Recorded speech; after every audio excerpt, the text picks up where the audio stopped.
clock at 5.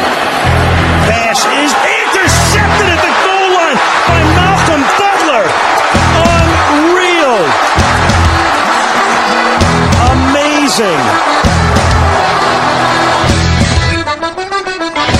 Este é o podcast Patriotas, do site 10jardas.com.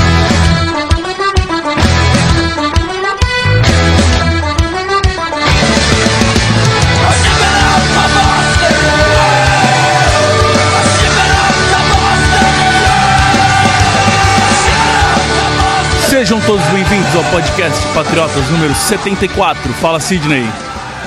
Fala, Felipe. Boa noite, tudo bom, galera? Belezinha. Boa noite é estranho andar, né? Porque a gente nunca sabe que hora que o pessoal vai ouvir, né? Tem que ser bom dia, boa tarde, boa noite, boa madrugada. Boa vida pra vocês aí do Patriota, que seguem o Patriota.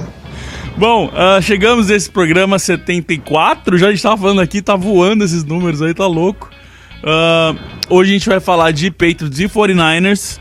Jogo que aconteceu no domingo. E a gente tá aqui na terça-feira pra falar um pouquinho desse programa, que tem algumas coisas interessantes aqui, principalmente sobre a defesa, algumas mudanças que eles fizeram aí que a gente quer conversar um pouquinho pra vocês ouvirem e pra ter a participação de vocês também. Antes do programa começar, eu queria só dar mais um recado, Sidney. Mais uma vez, a gente falou isso semanas atrás. Pro pessoal que acompanha a gente, que ouve pelo iTunes, principalmente pelo pessoal do iPhone, o programa de podcast do iTunes, você pode ir lá e recomendar o nosso podcast. Então, se você vai lá em busca, escrever Patriotas, ele vai encontrar lá o nosso podcast. E você pode dar quantas estrelinhas você quiser. E também pode escrever um review lá, como se fosse um comentáriozinho para quem chega saber o que acha do programa. Lembrando que até agora a gente só tem 5 estrelas e tem mais de 10 pessoas lá recomendando o nosso programa. Isso é muito bom pra gente, né? Cara, sensacional, né? Eu tava falando pra você aqui que no começo do programa que eu não acompanho iTunes, nunca usei nada da Apple, mas assim, é muita gente que usa e é bom saber que essa galera tá ligada no Patriotas, tá votando lá, tá dando um rating aí muito bom pra nós, né? É só assim, uma recompensa pelo nosso trabalho aqui, eu fico muito feliz. Pois é, então se você usa iTunes, se você usa iPhone, se puder ir lá, dar 5 estrelinhas, se der menos de 5 estrelinhas, nem vai. Mas se puder ir lá, dar 5 estrelinhas, se puder também escrever um review lá pra quem chega novo, saber que o programa é legal, é um jeito de ajudar a gente, da gente crescer, da gente alcançar novos torcedores, é só o que a gente precisa nesse momento. E lembrando que se você ouve esse programa, pelo que a gente solta também no YouTube, pelo site, você pode ouvir pelo seu celular. Se você tem o Apple, né, o iPhone, é mais fácil, é o jeito mais fácil que tem. Já tem um programa e um aplicativo que chama Podcast pra você. Você vai lá na busca, joga Patriotas e assina. Se você usa Android ou outro tipo de celular, outro tipo de sistema, só instalar um programa de podcast no seu celular, um aplicativo de podcast no seu celular e procurar por Patriotas, que você vai achar facinho lá. E vai assinar também. Aí o que acontece? Toda vez que sai um programa novo, ele cai direto ali na sua lista e você já pode ouvir direto, facinho, super tranquilão.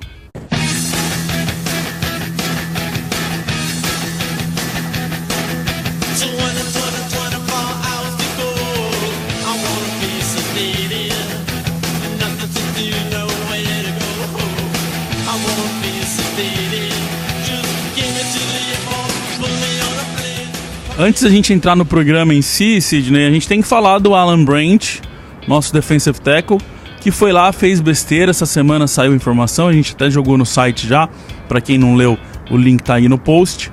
E o senhor Alan Branch foi suspenso por 4 jogos, né? Cara, impressionante, né? Ser suspenso em 4 jogos por uso de maconha. Eu fico pensando assim, cara, o que é que se passa na cabeça dessa galera da NFL? O cara tá no esporte dos sonhos ali, no topo da carreira. Eu não vou dizer que ele vai estragar a carreira dele, porque ele é um cara bem experiente, na verdade ele já tá no final da carreira, né? Mas ele compromete muito o final de carreira dele, o futuro dele nos Patriots, prejudica o time nessa temporada, que ele tava jogando muito bem, né, no interior da linha. Vai perder uma bela grana, salvo engano, ele vai perder na casa de $1 milhão aí por essa suspensão. Então assim, baita burrada do Alan Branch, deixa o time na mão num momento como esse, é lamentável. Então, era a melhor temporada que ele tava fazendo na carreira dele. Pra você ter uma noção, a melhor temporada dele até hoje são 39 tackles na temporada inteira. E ele, até agora, em 10 jogos, já tinha 33. Não tinha nem a melhor temporada dele, sem dúvida nenhuma. Aí o cara vai e faz uma burrada dessa. como você disse, 1 milhão perde, mas pelo jeito dinheiro pra esses caras não é problema, porque eles não estão nem aí.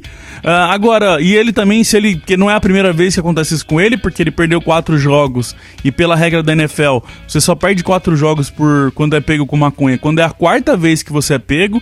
Então, ou seja, o Sr. Brent já foi pego mais de uma vez. Só que assim, o problema é o time, né, cara? Agora a gente vai falar na defesa, tamo ferrado, a verdade é essa, porque ele era quem mais estava jogando no meio ali, principalmente contra a corrida, né? Vai atrapalhar a vida dele, mas a vida dele é problema dele. Agora, com o time atrapalha a nossa vida também, né? Cara, vai aumentar o peso nas costas do Malcolm Brown e a gente vai ver quem vai assumir essa condição dele aí, né? Tem o Vincent Valentine, que passou um tempo fora, mas já voltou nessa última partida. Vamos ver o que o Belichick vai arrumar aí. Agora sim, tentando achar um ponto positivo nessa bagunça que o Alan Branch fez, é que, considerando a idade dele, esses 4 jogos vão ser um descanso que vão preservar um pouco mais ele dos playoffs, né?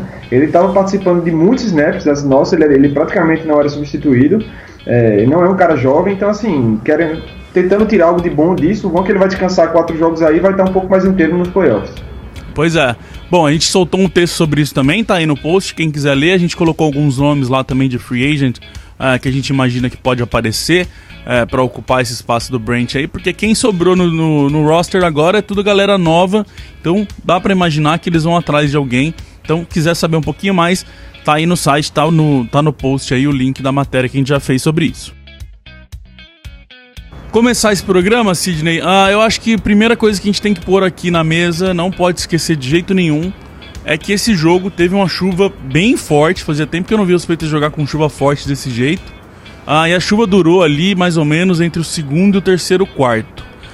Pra mim esse foi um fator muito importante, cara, porque a gente esperava um jogo, até assim, o placar de 30-17, quem não assistiu o jogo e olha só o placar, parece que foi um jogo tranquilo até. O jogo não foi tão tranquilo, mas só para eu fazer o link aqui, eu acho que a chuva foi um fator muito importante, principalmente pro nosso ataque, cara.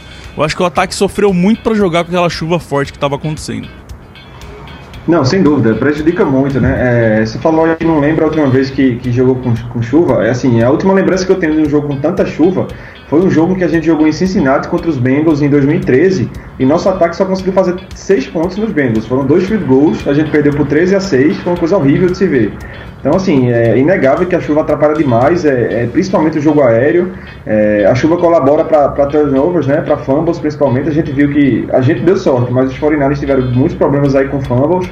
Então, assim, não há como negar que realmente o ataque nosso foi limitado, principalmente no primeiro tempo e comecinho de segundo pela chuva.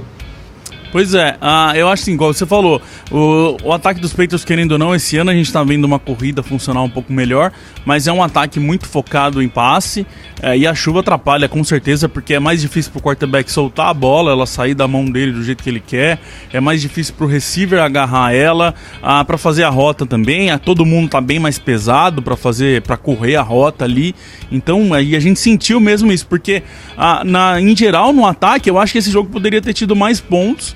Acho que a gente não, se for pegar mesmo os dois times, a gente não era pra ter um jogo tão assim, porque pra muita gente foi um jogo meio, a gente até soltou no site, foi um jogo bem morno, muita gente esperava mais do ataque, mas eu achei que foi muito mais por causa da chuva mesmo, não foi uma questão de eles não terem conseguido jogar, assim, acho que o principal fator foi a chuva que atrapalhou bastante a evolução desse ataque. Na linha ofensiva, eu quero começar por eles, porque também pareceu que foi um jogo que a linha ofensiva não trabalhou muito bem, mas eu achei que, assim, de novo, né, eu já joguei como linha ofensiva e, cara, é muito complicado para um OL jogar na chuva, cara, fica muito mais pesado, você cansa muito mais, fica tudo muito mais liso, muito mais fácil de escapar um bloqueio, essas coisas. Então eu vejo muito mais vantagem para a linha defensiva do que para a linha ofensiva jogar na chuva. E eu achei que isso também afetou um pouquinho eles, assim, a baixa, eles não tiveram um jogo no nível que estava tendo antes, e eu achei que essa baixa foi pela chuva também. Você achou o quê? Eu acho que sem dúvida prejudicou também, mas assim, chuva ou não, não tem como negar que a linha ofensiva teve uma queda, um pouco de queda de rendimento nessa partida em relação às últimas que a gente acompanhou. A gente cedeu um pouco mais de pressão do que vinha cedendo nas últimas rodadas. Mas, como eu disse, a chuva contribuiu, tanto que quando ela melhorou, quando ela acalmou no segundo tempo, o ataque também se encontrou e conseguiu pontuar bem, conseguiu caminhar bem, né?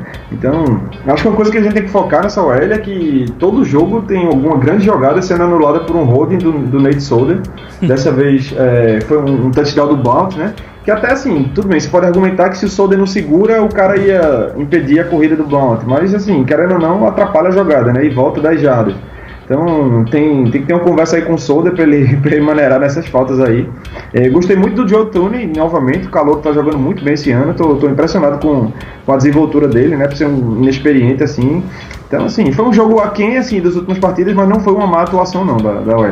O Thuney tem uma coisa interessante aí, que ele não participou de um snap nesse jogo, e foi o primeiro snap que ele perdeu na temporada inteira até agora. Ele tinha jogado 100% dos snaps em todos os jogos, e esse único snap que ele não participou nesse jogo foi o primeiro que ele não teve lá dentro com o ataque. Era o único jogador do time inteiro a participar de 100% dos snaps ali na unidade dele, e agora não tem ninguém mais com 100% de participação. Mas o Thuney, além de tudo, ele tá sendo muito durável, né, cara? Ele não se machuca, ele tá lá o tempo inteiro, não cansa.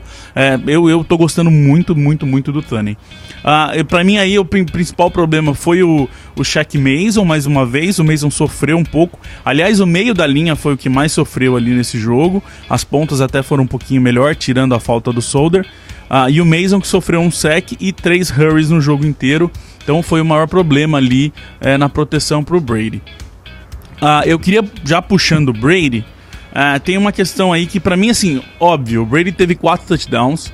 2 deles foi com passe absurdos que só o Brady faz, quase caindo. Ele soltou um passe incrível pro Amendola e aquele lindo passe também pro Mitchell. Mas eu não fiquei com, vamos dizer, 100% feliz com o Brady nesse jogo. Eu achei que ele bobeou um pouco ali, cara.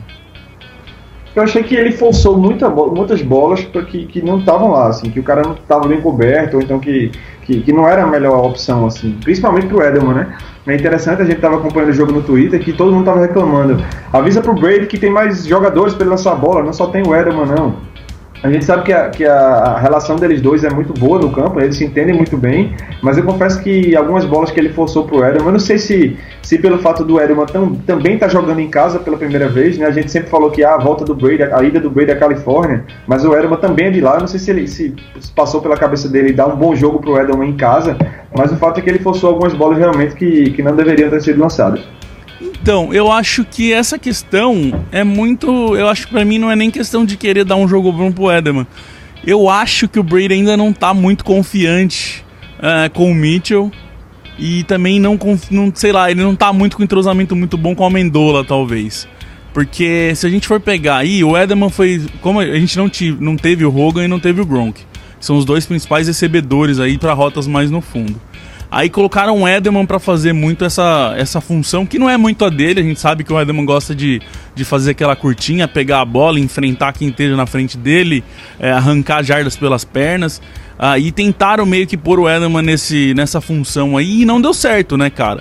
Porque foram 6 bolas pro Edelman em rotas mais longas e nenhuma delas foi passe completo.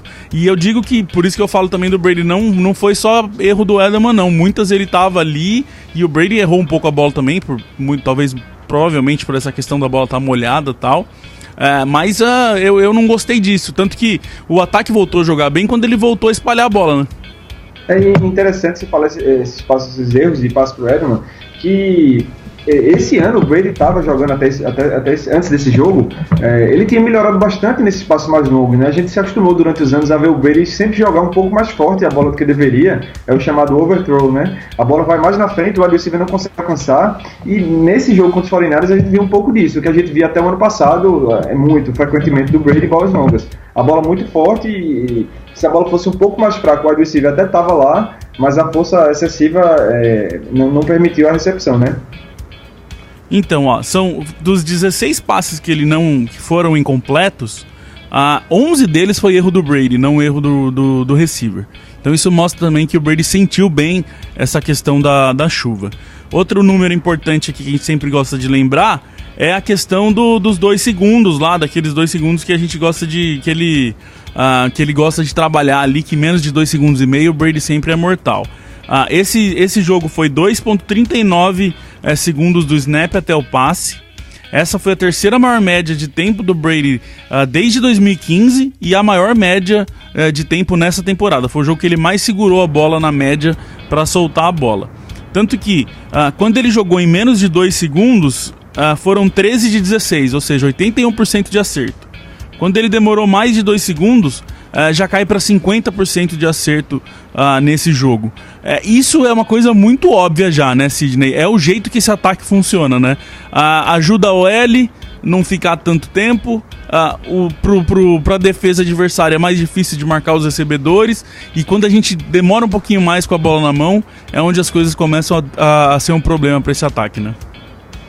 Na verdade, sim, o que eu vejo essa estatística, ele vai muito bem com passes menos de 2 segundos, porque quando a jogada demora mais de 2 segundos, significa que geralmente os caras estão bem marcados, então ele não encontra ninguém para lançar a bola. Quando os caras se desvencilham muito rapidamente da marcação, ele lança a bola rápido e o passe é completo. Se ele precisa segurar a bola por mais de 2 segundos, 3, significa que os caras não estão conseguindo se desmarcar. Então isso aconteceu em algumas oportunidades contra os 49ers, a gente viu muito isso contra os Seahawks também.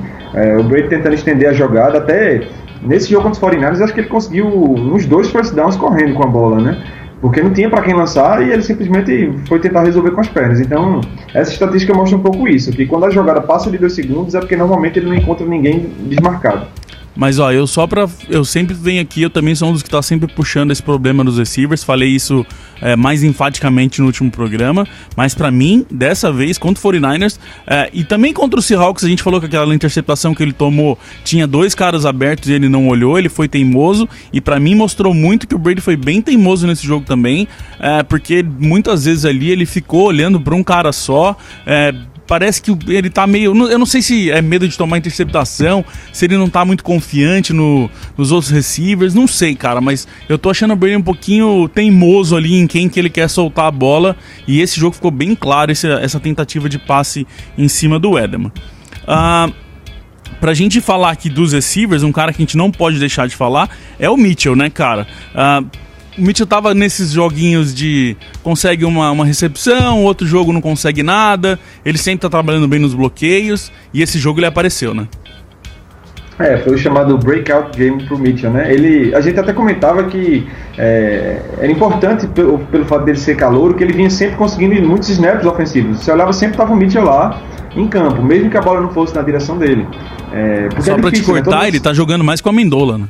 Exato. Então, assim, quem acompanha os Patriots há um tempo sabe como é difícil para os wide receivers entrarem na sintonia do Tom Brady e conseguirem espaço em campo realmente. E por mais que a bola não estivesse na direção dele, ele sempre estava lá correndo rotas. Essa partida, as coisas deram certo para ele conseguiu se desmarcar, conseguiu um first down muito importante, eu não lembro, acho que foi no terceiro quarto. Terceira para 9 foi. Isso. E conseguiu aquele touchdown lindo, né? Que até depois do touchdown foram perguntar pro Brady, meio que elogiando que passe, né, que ele conseguiu, e ele fez questão de dizer que aquele touchdown só saiu porque o Mitchell ajustou a rota dele, era uma rota para 6 jardas apenas, e o Mitchell percebeu a posição da defesa dos 49ers e ajustou a rota, que possibilitou que ele corresse e anotasse touchdown. Então você vê o cara tão novo, né, calouro, conseguir snaps, conseguir produzir agora pela primeira vez e ser elogiado pelo Brady, isso é um bom sinal para o futuro aí do Mitchell em New England. Então, bom sinal, que ele foi o jogador que mais teve jardas aéreas entre os dois times, 98 jardas. Foram só 4 recepções pra ele, pra produzir isso tudo. Tá certo que o touchdown dele foi de 50 e poucas jardas, acho que foi 56, mas ele foi o jogador que mais teve jardas. Outra coisa que pra mim é muito importante e muito interessante é que das 4 recepções que ele teve, 3 delas foi pelo menos first down. Então isso mostra o quão produtivo ele foi, né? Não foi só jardinha pra nada, ele sempre tá ali pra fazer o first down. Como a gente falou que aquelas 6 bolas que ele tentou no Edelman longas não deram certo nenhuma, dos 2 únicos passes completos do Brady para rotas mais longas no jogo foi com o Mitchell. Então é uma coisa a se pensar aí, né? Eu acho que assim, o Mitchell tá ganhando confiança de todo mundo, não só do Brady, né? Mas da comissão técnica inteira. Então numa próxima que a gente não tiver o Hogan, por exemplo, eu acho que vale mais assim deixar o Edelman fazer o papel dele e tentar deixar o Mitchell ser esse cara mais de rotas longas, né? Porque se tem uma coisa que ele é muito bom, que todo mundo elogia, é a velocidade, o catch que ele tem, ele faz rota muito bem, então acho que é uma questão de ganhar confiança mesmo, né? E só pra... concordo com tudo que você falou aí, E só pra terminar, nessa entrevista que o Brady elogiou o Mitchell, o que eu achei interessante foi que alguém perguntou se ele, mesmo jovem, estava demonstrando que era inteligente o suficiente para jogar nesse ataque. Aí a expressão que o Brady usou foi beyond smart enough, ou seja, ele vai além de inteligente o suficiente, ele é muito mais inteligente do que o mínimo necessário, assim. Então, assim, mostra muito, né? É difícil você ver o Brady chegar e elogiar um calor, assim, tanto, né? Antes da gente terminar esse ataque, eu quero falar dos running backs. Teve a volta do Dion Lewis. Finalmente, né, a gente imaginava que ele ia voltar contra o Seahawks, mas ele voltou agora contra os 49ers. Não foi um jogo de números gigantes pro Lewis, foram 8 toques na bola dele para 49 jardas. Mas eu achei que foi um bom jogo e o principal, CJ, mostrou que o Lewis tá pronto, né, cara? Ele não tem problemas, porque o ataque soltou várias daquelas jogadas, aquelas screen pass que eles montaram pra ele o ano passado, voltaram a aparecer agora, e ele driblou, foi pra cima, fez de tudo, né? Isso que me surpreendeu, né? Eu esperava que ele participasse de poucos snaps, como de fato aconteceu, mas eu esperava ver um Lewis um pouco mais travado, um pouco mais indeciso, digamos assim, porque essa é uma lesão que ele teve, um rompimento de ligamento de joelho, que os jogadores falam que demora um pouco a você ter confiança de voltar a pisar naquela perna com força assim e tal. E o que eu vi do Lewis foi um Lewis praticamente no nível, se não no nível que a gente viu ele encantar todo mundo em 2015. Cortou muito bem, difícil de taclear porque é muito rápido, a agilidade dele lateral é incrível, né? É quase certo que o primeiro cara que chega nele vai errar. Então, assim, animou bastante essa volta dele. Esse ataque, quando tiver com o Lewis, Gronk, Hogan, Mitchell, Edelman, cara, vai ser difícil de parar. Então, eu quero puxar aqui nisso, porque o Blount foi mais um jogo bom. Foram 124 jardas pro Blount em 19 corridas. E o White também com um jogo de 6 recepções para 63 jardas e um touchdown. Esses três, aquela coisa, a gente até soltou um post, acho que o Arthur fez o post esses dias, do que os Patriots está todo ao contrário. Quem diria que os Patriots iam ter 3 running backs incríveis fazendo o que eles estão fazendo nesse ano, né, cara? Era a nossa maior dúvida, o que a gente mais não sabia o que ia acontecer, e no fim, agora com a volta do Lewis, a gente tem 3 running backs, que a gente tem um poder muito forte aí nos running backs, né? Desses 3 que você falou, assim, o Lewis a gente viu o que ele é capaz de fazer. O White é um jogador competente, a gente sempre fala aqui que ele pegaram muito no pé dele por aquela bola que ele não conseguiu agarrar na final da UFC, mas o White é um cara que sempre produziu bem no ataque nosso. Mas o que me surpreende esse ano é como o Blount está correndo com a bola. O Blount, eu não sei se ele está mais magro, eu sei que ele está mais ágil, ele não está tropeçando no primeiro cara que ele encontra na linha de scrimmage, como ele fez ano passado, está correndo muito bem, principalmente pela lateral e mostrando velocidade. Você vê que os corners e os safeties têm trabalho para chegar nele. Então, assim, me surpreendeu muito bem o Blount esse ano e, como falou, a gente sabe a capacidade do ataque aéreo dos Patriots, é uma máquina. Se ele conseguir encaixar o jogo terrestre como estão conseguindo esse ano, é o melhor ataque da NFL. Pra terminar, aquela corrida dele de 44 jardas foi um conjunto de tudo ali, porque a OL fez um trabalho lindo, o Andrews faz um trabalho muito bom abrindo o caminho para ele, o Devlin chega como sempre limpa ali para ele, o Devlin é um... Cara, o Devlin é um lixeiro nesse time, né, cara? Onde tem um problema, onde tem uma sujeira ali, ele vem e limpa pro Blount passar. Aí o Blount passa, não tem mais bloqueador. Ele faz um corte incrível no cara que ia taclear ele, cai pra lateral esquerda e ganha mais 20 jardas, porque daí tava o Mitchell ali e fazendo um bloqueio de 20 jardas também pra ele em cima do corner. Não só o Blount tá correndo bem, como esse time tá sabendo bloquear muito bem pras corridas. Hora da defesa, Sidney. Agora é a parte mais importante aí que todo mundo espera, saber como que foi essa defesa dos Patriots. Jogamos melhor, né? Não tenho como falar. Tudo bem que não é um ataque igual o do Seahawks, então esse é um primeiro problema aí que a gente tem que ficar de olho. A gente falou isso semana passada, né? Que não pode cair nessa questão de ficar mascarado aí, de achar que a defesa jogou bem, mas pelo menos contra o ataque que enfrentou, eu não achei que a defesa foi muito mal, não. Pra mim, o principal problema aí foi o meio, cara. A gente, depois que o Collins saiu, a gente sabia que ia ter um problema com linebackers. Vamos dizer, o sonho do Elano Roberts aparecer e ser um cara imediato era quase que um sonho mesmo, então ele tem muitos problemas, a gente já vai falar dele. Então esse foi o maior problema da nossa defesa nesse domingo, né? O meio ali, porque running backs e tight ends fizeram uma festa ali, né, cara? Exato, nós conseguimos limitar muito bem os wide receivers dos 49ers, fizeram muito pouco na partida, tanto que se você olhar aqui, os 3 principais recebedores do time foram 2 tight ends e um running back. todos com pelo menos 40 jardas recebidas, né? Então, wide receivers não foram um fator negativo, e os tight ends e running backs sim foram um problema. Agora sim, a galera fala, não, o Collins aí fazendo falta. Se você lembrar o desempenho do Collins de 2014 para cá, ele sofreu bastante cobrindo tight ends, sofreu cobrindo running backs. Ele era aquele monstro que a gente sabe, indo pra cima do quarterback e às vezes conseguia suas interceptações marcando em zona, mas eu lembro agora rapidamente daquela recepção pro Marshall Lynch na última campanha do Seahawks no Super Bowl, que ele sofreu uma recepção gigante pro Lynch. Na final da NFC passada ele cedeu 2 touchdowns pro tight end dos Broncos, que o nome foge agora. Então assim, eu não sei se estaria tão melhor essa marcação de running backs e tight end se o Jamie Collins estivesse em campo, não. Mas o que eu acho que uma coisa que a gente sempre pediu e eles fizeram, pelo menos nesse jogo, foi testar coisas diferentes. Tanto que a defesa que mais jogou contra o passe é uma defesa até estranha e bem diferente do que a gente costuma ver nos Patriots. Tinha o Ninkovich, o Long, o Flowers como linha de defesa, Hightower e o Van Noy como linebackers, o Van Noy que chegou e estreou pelos Patriots, e Butler, Rowe, Ryan como corners, Harmon, Chung e McCrory como safeties. Não é nem nickel, é dime, né? Oi? Essa defesa aí não é nem nickel, é dime. Então, cara, é uma defesa é quase impossível ver isso nos Patriots acontecer. Fazia tempo que eu não vi uma defesa dessa com 3 safeties, 3 cornerbacks, só 2 linebackers, e pelo menos parece que melhorou, pelo menos a proteção das pontas ali, como a gente falou, o meio foi problema, mas a proteção das pontas melhorou. Então, pelo menos estão tentando fazer alguma coisa, né? Eu não sei se eles estão atestando que os linebackers nossos têm dificuldade de marcar o passe.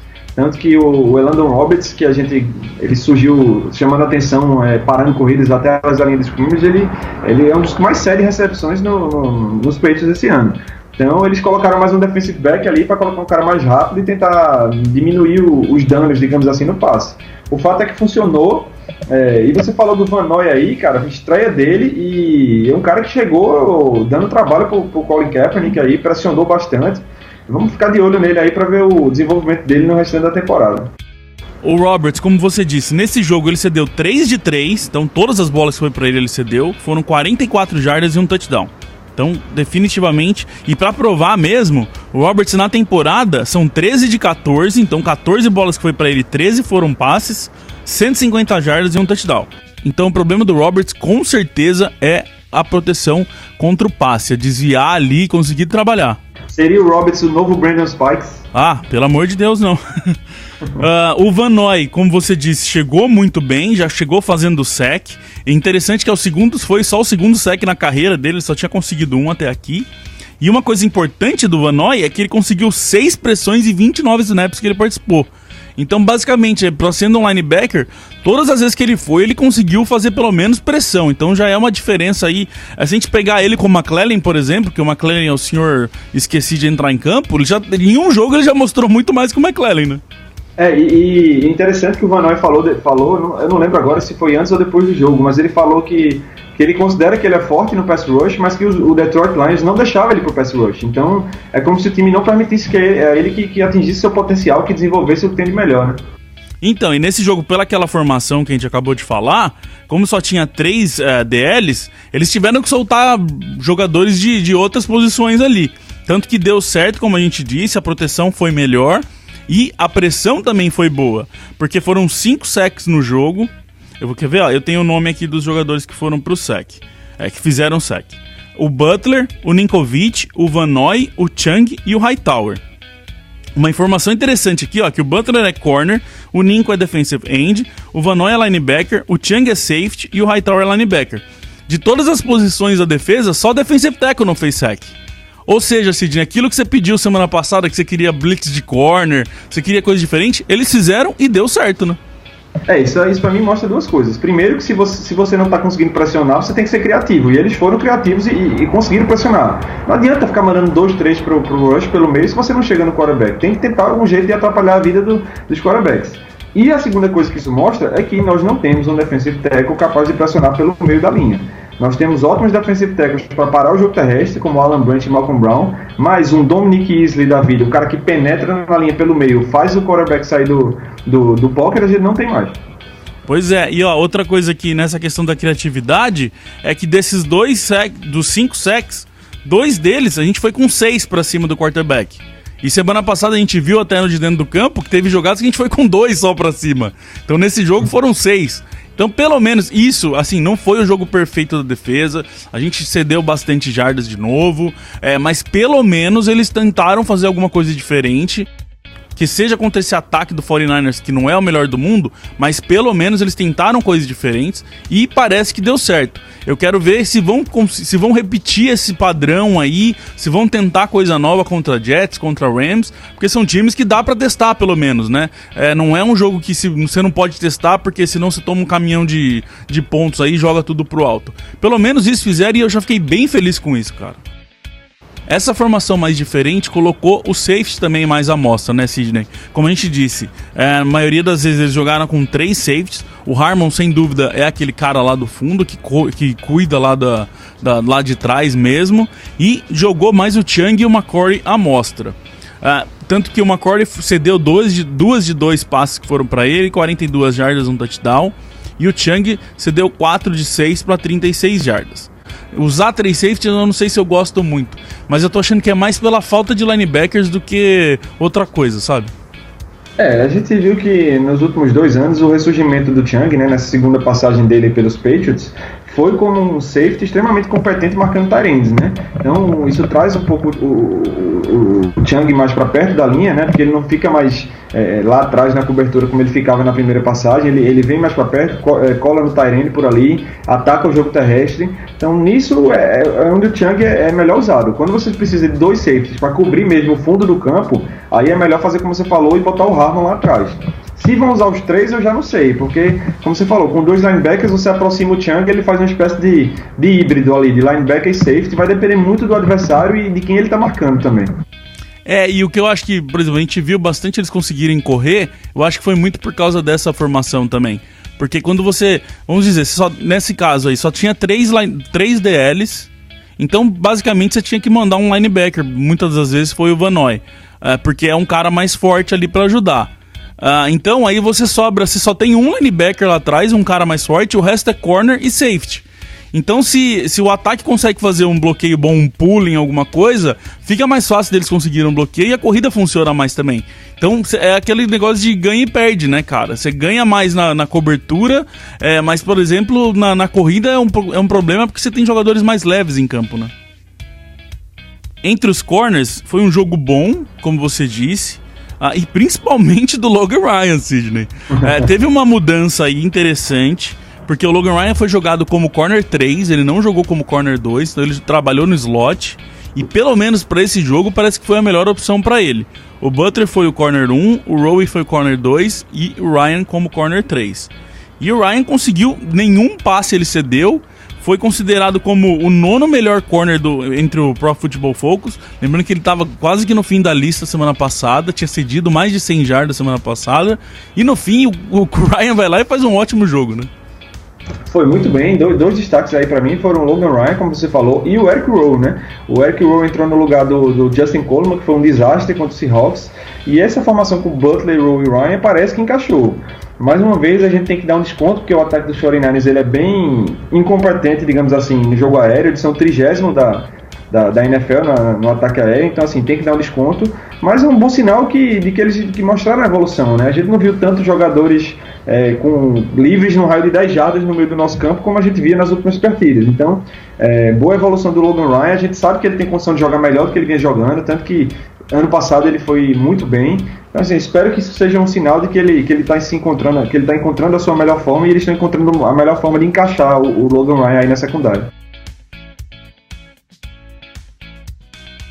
As 2 perguntas que a gente tem para esse programa, Sidney, é do Gabriel Cobra e do Alan Bick. E as 2 são bem parecidas aí.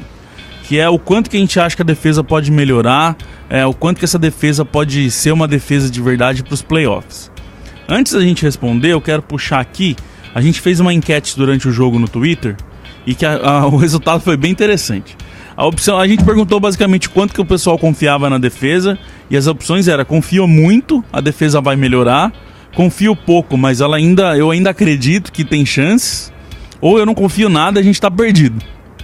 A resposta da galera aí, a média foi 10% que confia muito na defesa só, 53%, que foi a maioria, dizendo que confia pouco, mas acha que ela melhora, e 37% que não confia nada e acha que tá tudo perdido e já era. Eu quero saber a sua opinião sobre isso. Eu acho que a nossa defesa tem muitas condições de melhorar, não só tem condições, como tem obrigação. Não são jogadores ruins na nossa defesa, se você olhar direitinho, temos jogadores de qualidade em todos os setores. Agora são jogadores que por diversos fatores, ou por esquema, ou por má fase, não estão bem. Essa mesma defesa, praticamente ano passado, com algumas mudanças, foi uma defesa confiável, né? Principalmente a nossa secundária. É a mesmíssima secundária do ano passado, os 4 principais, e eles têm totais condições de jogar melhor. Se você olhar, por exemplo, do ponto de vista de playoffs, na AFC, talvez assim, um ataque que meta medo nessa defesa seja o dos Steelers, se tiver completo, porque eles nos últimos jogos, mesmo com o Big Ben, não estão sendo aquela explosão ofensiva de antes. E o ataque do Oakland Raiders, que é um ataque que está pontuando bem. Os demais não são ataques que realmente você... Oh meu Deus, e agora? Nossa defesa contra... A gente não vai enfrentar o ataque do Atlanta Falcons esse ano, que está voando, né?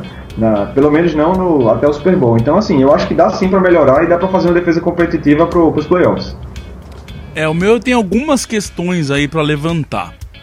O que a gente viu nesse jogo do 49ers, como eu disse, e quero deixar muito claro, não podemos levar esse jogo do 49ers como parâmetro, porque era o 49ers, a verdade é essa.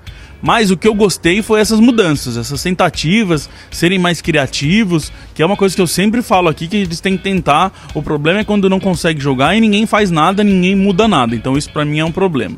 Então isso eu gostei, de ver eles tentando uma forma diferente, trazer o Ryan pra slot, tentar colocar um safety a mais, fazer alguma mudança ali pra pelo menos testar. Então isso me dá uma questão de que pode melhorar, porque eles estão tentando achar um jeito melhor de jogar. Por quê? Porque a gente tem muito nome bom aí, cara. Quando a gente pega os nomes, como a gente falou já semanas atrás, quando a gente pega os nomes da defesa do Patriots, não tem por que essa defesa jogar mal. São jogadores de nomes bons que a gente sabe que tem talento. Então, precisa talvez encontrar a melhor forma desses caras jogarem juntos. E como eu disse, parece que eles estão tentando fazer. Então isso me dá uma confiança de que pode jogar melhor. O que me assusta bastante são duas coisas. Essa decisão deles, por exemplo, ter deixado o Sheard fora. Até onde isso vai fazer bem pro Sheard ou não, sabe? Tudo bem, o Sheard não tá sendo o cara que ele tinha que ser, mas eu não consigo entender muito, cara. Você não tá jogando tão bem, então a gente vai te deixar de fora do jogo. Ou tem mais coisa aí, ou é um caso tipo Collins, que o Sheard tá arranjando problema lá dentro, ou eu não consigo encontrar aonde isso vai ajudar, sabe? Põe o cara, sei lá, então dá menos snaps pra ele, talvez, igual já tava acontecendo, mas deixar o cara fora, isso pra mim é muito estranho, cara. Pra mim eu não vejo onde isso vai ajudar, sabe? A única explicação que eu vejo fazer sentido pra você deixar o Sheard de fora completamente do jogo é aquela história de mandar uma mensagem pro grupo. Só que se essa é a explicação, eu discordo dela completamente. Eu acho que você não vai fazer um cara do nível do Hightower, do Devin McCourty, que é Pro Bowler, do Patrick Chung, jogar melhor porque um companheiro dele ficou de fora do jogo. Eu acho que só dá mais medo nos caras. Você só prejudica o Sheard porque não dá chance pra ele se recuperar. Ele vai ter chance de se recuperar como? Jogando snaps ou em Boston assistindo o jogo pela televisão? Aí, a não ser que, como eu disse a você, ele tem algum problema que o Bill Belichick falou, olha, vai pensar na vida essa semana, resolve teu problema aí, porque no jogo você não vai estar focado nisso. Então, você não está conseguindo focar no campo, fica aí uma semana, pensa na vida e resolve. Agora, se é por questões técnicas, como foi as informações que saíram, de que era porque ele não estava produzindo, como é que ele vai produzir mais? Em casa, vendo o jogo pela TV? Não, então acho que não resolve muita coisa, não. Eu ainda tô com esse negócio na minha cabeça de que tem mais coisas ali dentro dessa defesa, que tem problema ali de vestiário, e pra mim, por enquanto, essa questão do Sheard é um pontinho a mais ali, provando que eu tô na cabeça, mas eu não quero ainda acreditar que seja isso, mas eu realmente não entendo de onde isso vai ajudar. E continuando, o meu outro problema que eu vejo na evolução dessa defesa é o que a gente acabou de descobrir com o Sr. Alan Branch. Porque a gente estava bem contra a corrida muito por causa do Alan Branch fechando o meio. O que vai ser esses 4 semanas sem o Branch? E assim, tudo bem, o Branch vai voltar, ele não machucou nem nada, mas putz, dá uma caída, sabe? Dá uma atrapalhada. Igual a gente colocou no Twitter durante o jogo. O que essa defesa mais precisa, eu acho, não é nem jogar bem o jogo inteiro, mas a defesa tá precisando de uma interceptação boa, de uma pick six, sabe? De um fumble que o jogador vem correr, o cara dá no meio do jogador e aquela bola vai pro alto, sabe? Parece que tá precisando disso, de dar uma energia nesses caras. E perder um cara por 4 semanas, o principal cara do meio da linha ali, eu também não sei onde isso vai ajudar, sabe? O que eu mais tô querendo nesse momento agora é uma pick six ou alguma coisa desse jeito pra dar uma animada nesses caras, mano. Turnovers são o ponto fraquíssimo dessa defesa esse ano, né? Sempre foi uma defesa que, mesmo nos piores momentos em termos de cedejadas, a gente conseguia roubar a bola. Esse ano não. Contra os 49ers, foram 5 fumbles dos 49ers, a gente não recuperou nenhum. 5 fumbles dos caras, nenhum na mão dos Patriots. Interceptação, não tô lembrando agora qual foi a outra interceptação nossa. Então, assim, eles precisam dar um jeito de recuperar a bola, porque se você sair de jardas, o mínimo que você tem que fazer é roubar a bola. Ceder jardas e não roubar a bola é complicado. Eu posso estar enganado, mas eu acho que a última interceptação do Patriots não foi com o Cyrus Jones? Eu não lembro, sinceramente. Posso estar enganado, mas é uma coisa tão rara esse ano que... Se for isso, mostra o quão decadente tá essa questão nos Patriots. Bom, eu sei que teve depois, mas a última que eu lembro é a do Jamie Collins contra o Houston Texans. Ah, verdade, teve do Collins, verdade. Não, eu realmente tava, na minha cabeça, realmente era o Cyrus Jones. Mas teve mais. Depois dessa teve. Bom, mas uma coisa que são 3 jogos seguidos sem conseguir nenhum turnover, seja ele de qualquer tipo nessa defesa. A última vez que isso aconteceu, 3 jogos sem conseguir nada de turnover, foi da semana 4 até a semana 6 em 2005, cara. Faz mais de 10 anos que não acontecia isso, de 3 jogos sem nenhum turnover para essa defesa dos Patriots. Bom, então, tem chance boa de se mudar na próxima semana, né? Enquanto a gente enfrenta o Ryan Fitzpatrick. Então o Jets sempre é bom, né? Bom, então é muito isso, Gabriel e Alan. A gente acredita, eu falei aí várias coisas boas e ruins, mas só pra eu finalizar, eu ainda tô no grupo do confio pouco neles, mas eu acho que ainda pode melhorar, porque como eu disse, a comissão técnica é boa e os jogadores são de talentos, mas algumas atitudes aí me preocupam muito.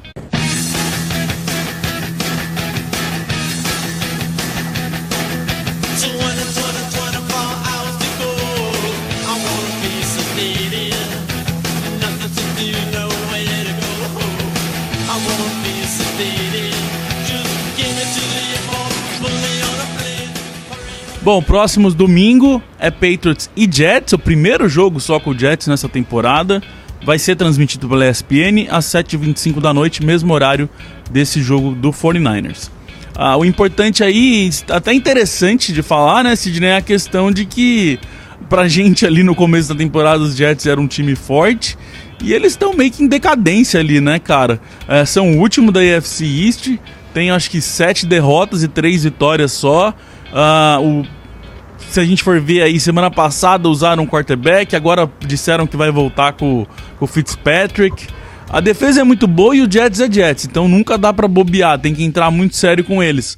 Mas não é pra gente ter problema não, né?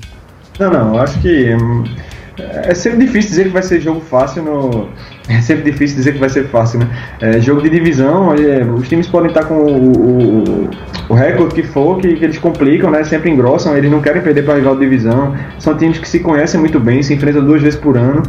Mas assim, é difícil ver esse time do Jets com tantos problemas, inclusive dizem que tem problema de relacionamento lá do pessoal da linha defensiva com o técnico, então é um time que está complicado bastante esse ano, trocando de quarterback como você falou, então assim, eu acredito que a gente vai ganhar, ainda que o jogo seja em Nova York, e quem sabe até com certa folga, né, se der tudo certo. Bom, o que eu acho que é mais importante aí é a gente ficar de olho de novo nessa questão de como a defesa vai jogar. É um time que, querendo ou não, consegue correr sempre bem com a bola. Então é um jogo, o meio ali dessa defesa é importante ficar de olho neles. E ver como que a gente vai trabalhar nessa questão, se vai ser o Rowie vai jogar, como o Logan Ryan vai jogar. Eu acho que isso é uma questão mais importante pra gente agora, sem dúvida nenhuma. E é isso que a gente vai vir aqui pra falar na semana que vem, depois desse jogo dos Jets. Valeu, Sidney. A gente se encontra semana que vem. Um abraço, galera. Até mais. We love our New England Patriots and the way that they play as a team. And we'll always be true to the red, white, and blue, our New England American dream. they take to the field, they don't often yield. They'll bend, but they seldom will break. If the first half should sour, well, there's still half an hour. They'll ignore every bruise, every ache, and they'll pull it all out at the end of the bout.